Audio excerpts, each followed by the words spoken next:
Hey everybody, welcome back to the Pet Food Puzzle Guy. Just wanted to let you know that I got some advice from one of my new YouTube friends that said turn my camera landscape and it would fill the frame better, so I have done that. Of course, that means now you could see more of the background. So I am working on that. As a matter of fact, if you look up here, I've taken down my canoe paddle that was hung up there for a while, and now I have a really cool puzzle of a wolf, and it's kind of a neat puzzle for me because my dad and my daughter made it together a number of years ago now, and he's no longer with us, and my daughter is all grown up and married, so it's kind of a special puzzle. And I thought, boy, it's perfect for the discussion we'll be having about wolves pretty soon, and fits the decor really nice. So thanks for giving me the advice on the landscape, and I will do my best to make this a little more interesting for a background. So I'm still learning. This is part 2 of what's on the bag. We looked at the guaranteed analysis pretty in depth, I'm sure, last time. And this time we're looking at the AFFCO nutrition statement. So we're going to take a look at that, and then we'll go from there. So let's get started. Okay, so let's move on to the AFFCO nutrition statement. If you look at your bag of food, it's going to be on there. It's legal. It has to be on there. And this basically is the government telling you about this food and what this food is for. Now, I think it's important to understand we're looking at, as we look at these, we're looking at regulations by government officials. So you have AFFCO, we've talked about, the feed control official folks. There's the NRC, the National Research Council, and then there's also the FDA. Okay, and to me, it's a lot of bureaucrats. I wish there were more nutritionists, but there's more bureaucrats than I think nutritionists. But and you'll see why I say that in a few minutes here. So the AFFCO statement, find it on your bag when you go home, or if you're home now. And I want to go through and just show you there's really 2 or 3 different types you're going to see. I want you to understand how they work. So the first one that I'm going to bring up here, and I am not interested in the brand, okay? This is just to look at the AFFCO statements, okay? So sometimes the brand's there, sometimes it's not. I'm not interested in the brand. So this one here says that this food is formulated to meet the nutritional levels established by the AFFCO dog food nutrient profiles for all life stages except for growth of large breed dogs. Okay, so the one key word that you need to understand here is formulated. Formulated basically means this food, when it was designed, created, it was never test fed to any dogs. It was just formulated in a computer based on nutrient profiles, blah, blah, blah, and sent to the manufacturing plant. And it was made and it was shipped out to Topeka, Kansas. And little Mrs. Smith came in and bought this bag for her Yorkie. And her Yorkie Daisy is the very first dog to ever eat this food. Okay, that's what formulated means. Most food companies nowadays, 99% of them are going to be just formulated, and you will see that on the bag. Okay, makes sense? It also, the really key word I want you to see here is the word all life stages. AFFCO is telling you this food is fine for all life stages. Now remember, this is government agencies, right? The one thing they protect us from as consumers, as pet parents, is deficiencies. They're going to make sure, you saw those minimums and maximums, remember, from the guaranteed analysis? Pretty much these government officials are saying every food out there is going to meet these requirements and not be deficient. So they're looking at, is a food company deficient? Man, they're going to go after them, okay? But if that food company has excessive levels of nutrients, they don't care. If it has imbalanced levels, they don't care. Just don't be deficient. And that's important that you understand that. Remember that jargon, if you used to look at AFFCO statements not that long ago, it said complete and balanced for all life stages. Notice complete and balanced is gone. Okay, now it meets the nutritional levels established by AFFCO. So they're really saying, here's the levels we've come up with. Just meet these, be above them, and you're good. After that, I don't want to hear anything. Just go on your way, Mr. Food Company. Okay, that is a problem, because as you'll see as we get into this, that can lead to a lot of problems nutritionally. If it feeds all life stages, and here comes the legalities, they're saying that this food is not deficient in any life stage. So I'm making you the nutritionist now. You have growing puppies over here, you have adults, and you have senior dogs. Okay? What is the nutritional requirement for growing puppies? Extremely high, right? Energy, protein, we're building muscle, bone, internal organs, everything is high for that growing puppy. When we hit adulthood, should that adult be on that same puppy food? Not for optimal nutrition, no, it shouldn't be. There's certain things that should change and just mostly get adjusted down for the adult versus that puppy. And then when we get into senior life stage, which thank goodness is becoming longer and longer as dogs are living longer, that age group, totally different nutritional needs to help keep them healthy and not succumb to some of the age-related diseases. So nutrition is very different from puppy, adult, and senior. But this food is guaranteeing there's no deficiencies for all those three life stages. So what kind of food is it? If I take away the marketing, this bag says senior, this bag says adult, this bag says puppy, but if it's for all life stages in the nutritional statement, what is it really nutritionally? I hope I conveyed that enough for you to get this. It's a puppy food. It has to meet all the requirements.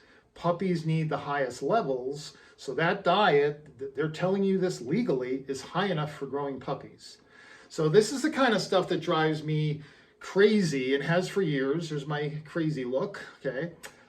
Why does AFFCO allow a food company to put on the nutritional statement that it's for all life stages? That's very misleading and not healthy for the dog. Why is it misleading? Because, I mean, you're dedicated to all this stuff, and that's the only reason you're here listening to me, and you go to other websites and podcasts and all. But for the average Joe that's just walking through PetSmart and they turn that bag over, oh, this is good for all life stages. That's great, because I have a growing puppy and I have an old grizzled yellow lab over here. I can both feed them the same food. How convenient. Problem is, you're feeding puppy food.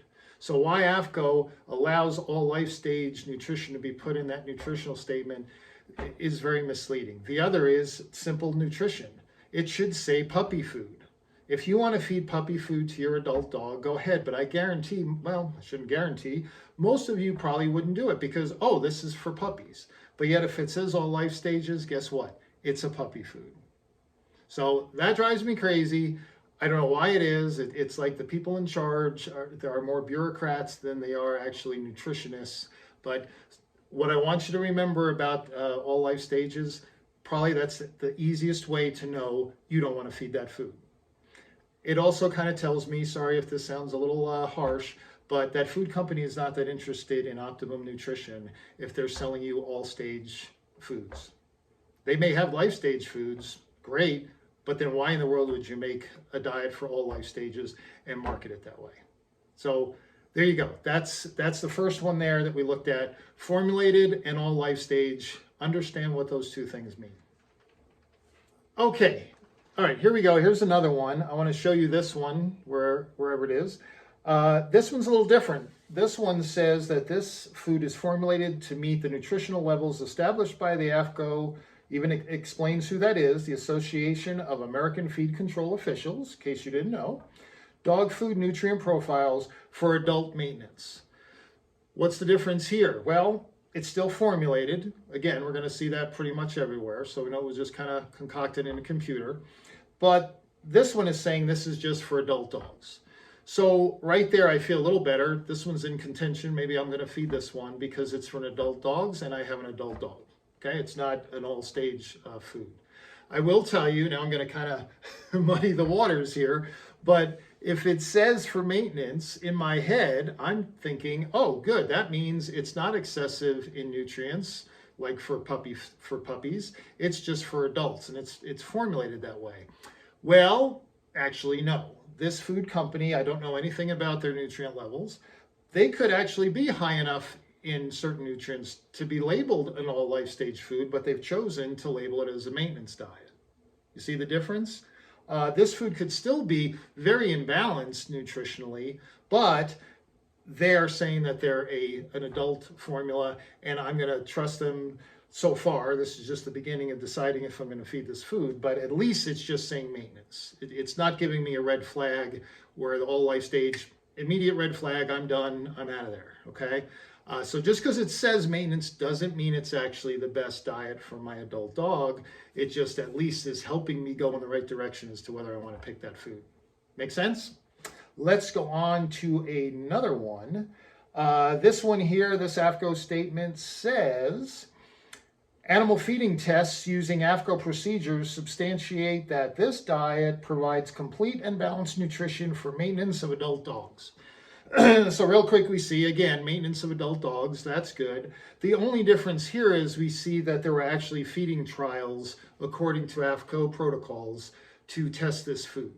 So this food was tested. Now this just happens to be a prescription diet, but just because I had it handy to grab that ingredient or AFFCO statement. But the research going into the therapeutic part of that would be totally separate from AFFCO. That this is just saying that this food was fed and tested on normal adult dogs. And they would look at things like blood serum levels and, does the dog maintain weight on this diet, different parameters like that. But that used to be the standard, that a food would be tested first, fed to real animals before it was then sold to our animals. And that's kind of a thing of the past. I will say one thing that is valid to say here.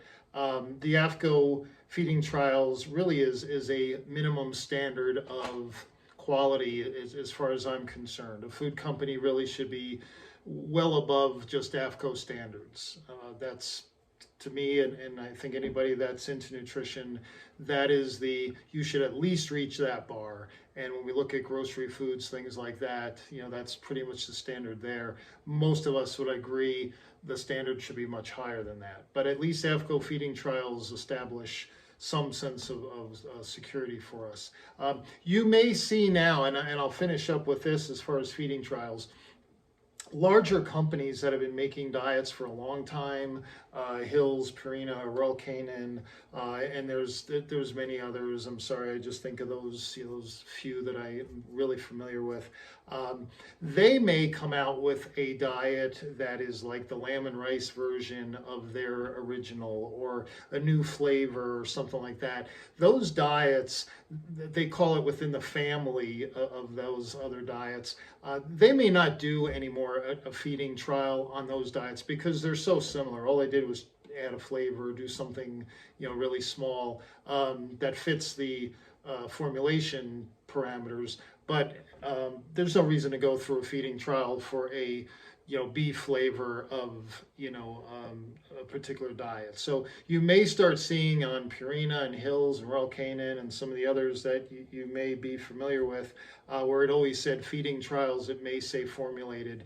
It's probably going to be because that's so similar to many of the other diets that it's really redundant. And I will tell you, it's very expensive. It's probably about $70,000, something like that, to do an AFFCO feeding trial. So that's why most food companies out there aren't even going to do it, because it's just too expensive. They just don't want to do it. So I hope that AFFCO nutritional statement means something a little different to you now. The big takeaway, I would think, besides feeding trials versus formulated, that I spent a lot of time with, so I hope I drilled the point home, is all life stage nutrition. It doesn't exist. All life stage nutrition is poor nutrition. So that is right there on the bag.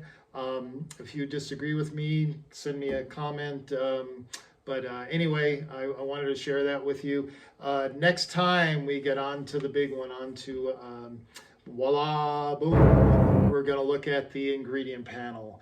And that's going to be fun, and I hope I don't offend anybody, but I get pretty passionate about that one.